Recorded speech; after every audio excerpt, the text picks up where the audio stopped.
What's up? Welcome back to the channel. Michael here, ChiCityYaker, and much like I did for the Raymarine Axiom series of fish finders, today in this video, in a series of videos, I believe is how I'm going to do this. I'm going to go ahead and break down the Raymarine Element, which is one of the newest offerings from Raymarine. Well, it's been out for some months now. It came out last year in 2019, I believe. But there's not a lot. Surprisingly, there's just not a lot of videos kind of covering all the essential information that you need to know about for the Raymarine Element. You see a lot of, product marketing and promotional stuff, but no one has really done anything to kind of really break it down and how to use it, what you need to be doing, how to optimize it, and the best settings, at least what I have found to be some of the best settings. And that's what I hope to accomplish in this series of videos.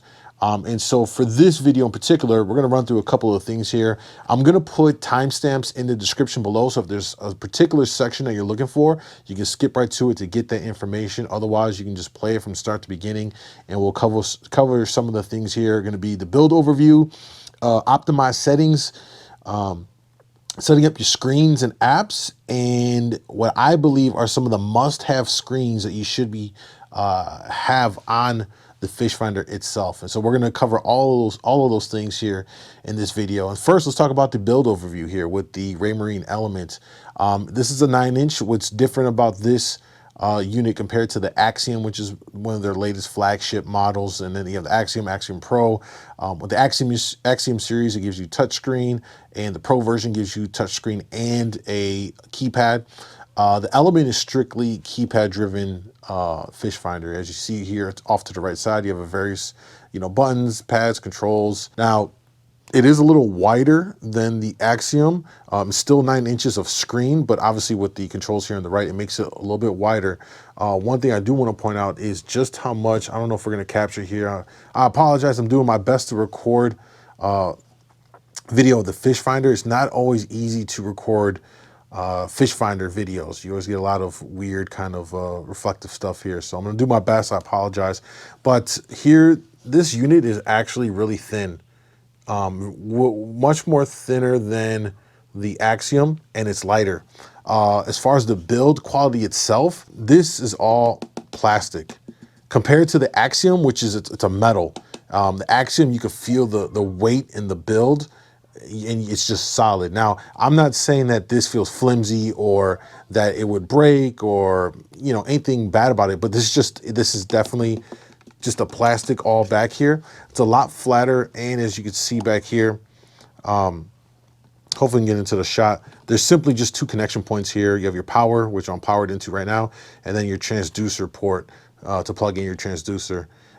This series of fish finders is kind of more scaled back. They are marketing this fish finder towards the inshore, inland fishermen, bass fishing, walleye fishing. You're doing inshore stuff, flats. It's much slimmer, lighter than the Axiom, and it's just more plastic built into it, or it's built around more plastic. Let's go ahead and jump into optimizing the settings. And by optimizing the settings, I'm talking about optimizing the settings generally on the fish finder, right? Before we even get into any of the specific apps here. So I got it loaded up here. We're going to hit OK to get through the initial kind of like warning message here. We'll get through that. And once we do that, we have options to go around everything. Here we're going to go into the settings specifically. And I pray that this is showing up properly. And to get started, it's going to show you your unit. It's going to give you the option to update your software. This unit does have Wi-Fi and Bluetooth built in to the unit itself, just like its counterpart, the Axiom. So it does have Wi-Fi, Bluetooth, as part of the hardware in here. Raymarine, which I don't know why, still hasn't activated it on the same level as the Axiom. You could update your software from here. 2 ways to do that. You can check online. So you just connect your unit to your home Wi-Fi network. You can do it that way, or just with the standard SD card. We go back. You choose your language here. This is also obviously the section where you would turn on like the demo mode if you wanted to kind of practice and toy around with it, which I highly suggest you do. Once we get through there, we're done. You're gonna go through your boat details here. You're gonna set this up. Now, if you're in a boat, you're gonna set some of the stuff up here. If you're in a kayak like I am, and this is actually sitting on my new Old Town Sportsman 136 with the Minn Kota autopilot trolling motor. So I set the minimum safe depth as 2 feet because I do have the trolling motor in the water. I think it's about 20 inches of clearance draft. But I just play it safe and put 2 feet here. You're gonna go through and just, go through these settings. Most of these things here are not applicable if you are in a kayak. If you're in a boat, then go ahead and do that. The transducer that comes with this is going to be the HV100, which is the Hypervision. All right, here at units, here's what you're going to want to do. Myself, with distance, I set it to statute miles, which is what we're all familiar with here. You could alternatively switch it over to nautical miles. Your speed, miles per hour, obviously. You could go knots, but again, this is one of those things here where I think speed, people are more familiar with miles per hour. You don't have to do any kind of conversions in your head. Why not? Depth is going to be feet if you're here in the US, meters if you're elsewhere in the world. Temperature, Fahrenheit, again, if you're somewhere else in the world or you prefer Celsius and you know the conversion, more power to you. The wind speed, and you can set this to knots, of course. And then you kind of go through the rest of these, which are, again, not really applicable because you're not in a boat per se.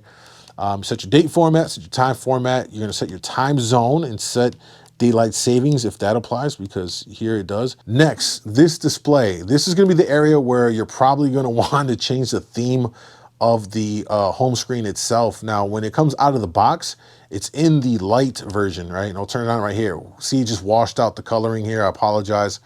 It's way too bright for my taste. So if you're like me, this display tab, go right to color theme, go to dark, and you can just have it with dark screen. It won't blind you. All right, data sources here. If you have your transducer connected, you can access this, but I don't really toy around with that. And if you have a quantum, we don't have a quantum, we'll leave that here. All right, this is where you can reset if you feel like you've goofed up anything, you've messed around, you can't figure out what's happening, something is off.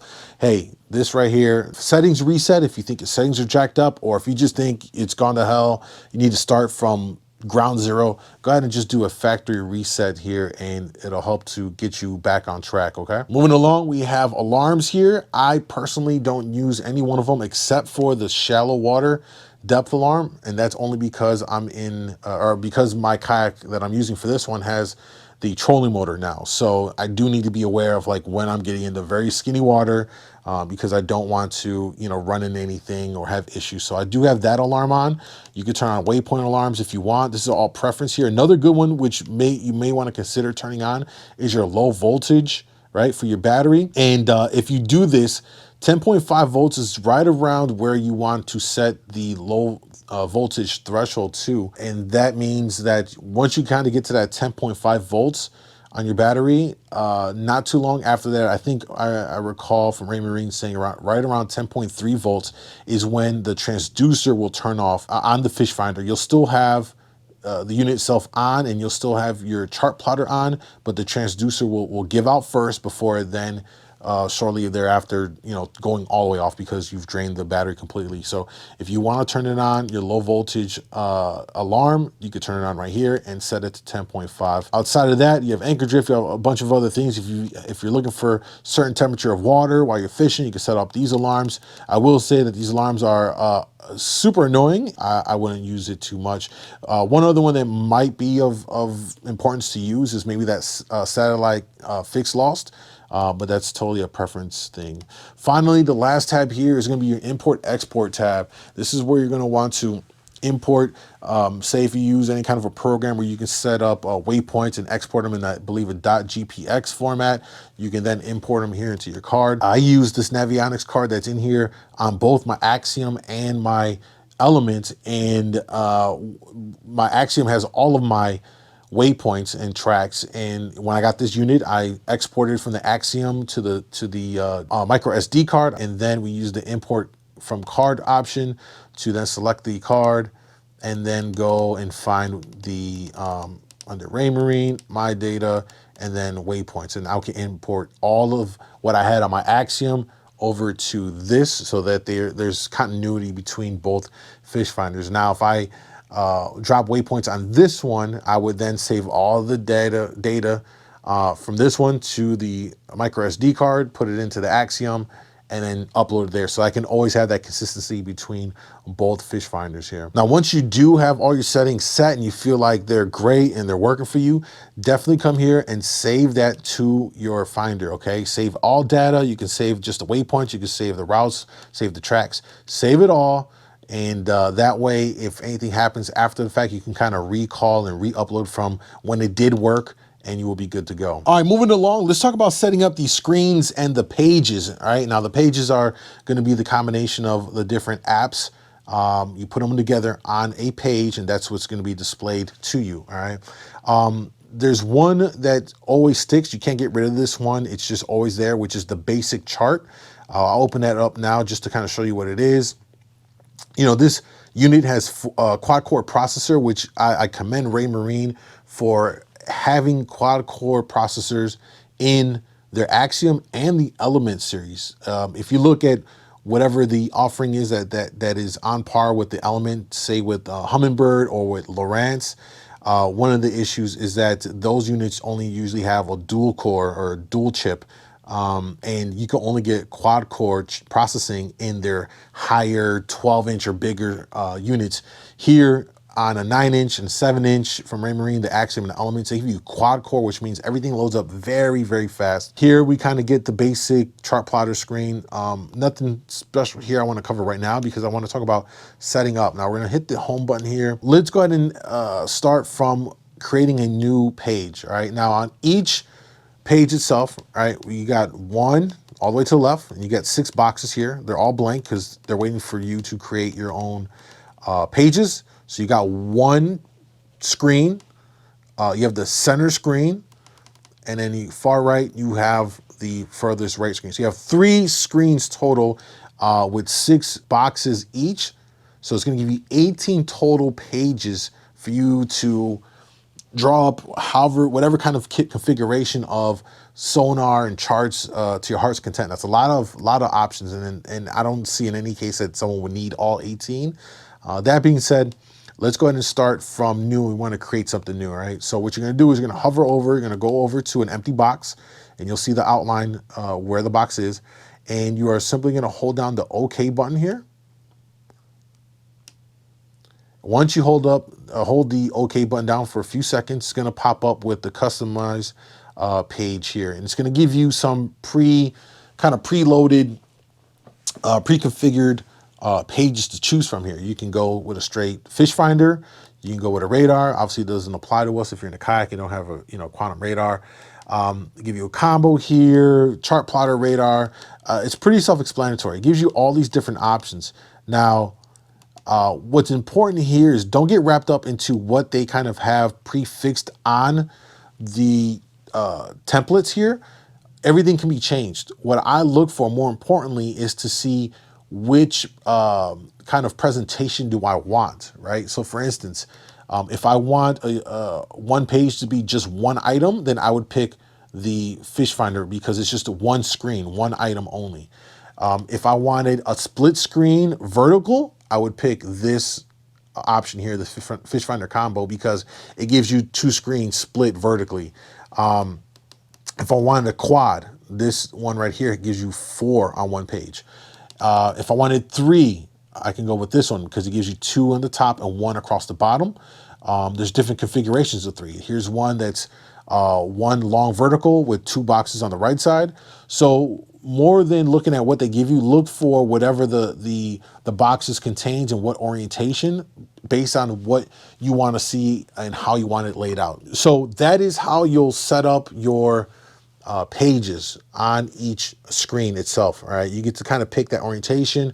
Now, one thing you should note is that all of the fish finder sonar can be changed. And what do I mean by that? If we go to the chart combo, the charts will always be there. You can't change a chart if it's on the app that you chose, right, on the page that you created.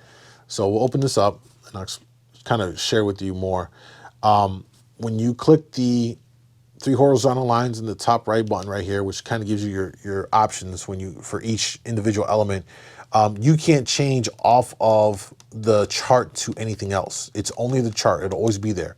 So if you want items on your screen without the chart, you need to pick one of those presets that doesn't have a chart on it. And then that way you can interchange some different things. So for instance, if I pick this quad fish finder, all right, if you notice here, we got the quad fish finder here. We have the fish finder combo, and this one you can see with the boat. When you see the boat icon, it means it's a chart.